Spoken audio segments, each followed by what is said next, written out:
CC camera വിഷ്വലുകൾ ഇങ്ങനെ സസൂക്ഷ്മം നമ്മൾ നോക്കുമ്പോഴാണ് ഈ കുട്ടിയുടെ കയ്യിലൊരു മോതിരം കണ്ടത്. പക്ഷേ നിങ്ങൾ പറഞ്ഞ പ്രകാരവും പോലീസ് പറഞ്ഞു എന്ന് പറയപ്പെടുന്നതും ഒന്നും ഈ കുട്ടിയുടേതായിട്ടുള്ള ആ പ്രോപ്പർട്ടിയിൽ ഈ മോതിരത്തിൻ്റെ പേരെഴുതി ഞാൻ കണ്ടിരുന്നില്ല. ഈ ഭൂമിയിൽ ജീവിക്കാനായിട്ട് വളരെയധികം കൊതിച്ചിരുന്ന ഒരു പെൺകുട്ടിയാണ്. അതനുസരിച്ച് ഒത്തിരി സ്വപ്നങ്ങളുണ്ടായിരുന്നു.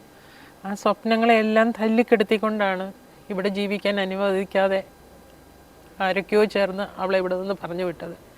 അപ്പോൾ ആ കൊച്ചിൻ്റെ സ്വപ്നം നിറവേറ്റിയില്ലെങ്കിലും അവളുടെ ആത്മാവിനൊരു നീതി നേടിക്കൊടുക്കണം എന്ന് ഞങ്ങൾക്ക് മാതാപിതാക്കൾക്ക് ആഗ്രഹമുണ്ട്. ഞങ്ങളുടെ മരണം വരെ ഇതിൻ്റെ അന്വേഷണത്തിൽ തന്നെ ആയിരിക്കും. അതിനു മുമ്പ് നീതി ലഭിക്കും എന്ന് ഞങ്ങൾ വിശ്വസിക്കുന്നു. അപ്പം ഞങ്ങൾ ഓരോരോ തെളിവുകൾ കൊടുക്കുമ്പോഴും അതിനെല്ലാം എതിരായിട്ടാണ് ഈ പോലീസ് ഓഫീസേഴ്സിൻ്റെ അടുത്ത് നിന്ന് തരുന്നത്. കാരണം എന്താ വെച്ചാൽ ഇത് തെളിയരുത്, തെളിയാണ്ടിരിക്കാൻ ഏതറ്റം വരെ പോകാവോ അതാണിപ്പം പോലീസ് ഉദ്യോഗസ്ഥർ ചെയ്തുകൊണ്ടിരിക്കുന്നത്.